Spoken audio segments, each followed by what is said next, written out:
Hello friends, welcome back to the my new video guys and my YouTube channel guys. Today friend we are going to talk about guys how can we adjust oppo phone volume setting. Friends, you want to adjust guys your all volume setting in an oppo phone device. So friend, how can you adjust guys? Today friends I will show you, I will tell you guys.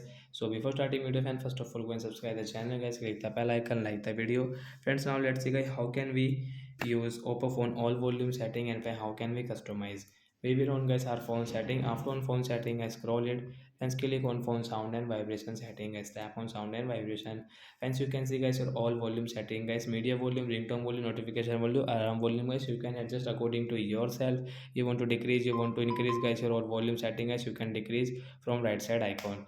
But guys you want to increase, so friends you can increase from here right side. You can customize according to yourself your ringtone all volume setting guys.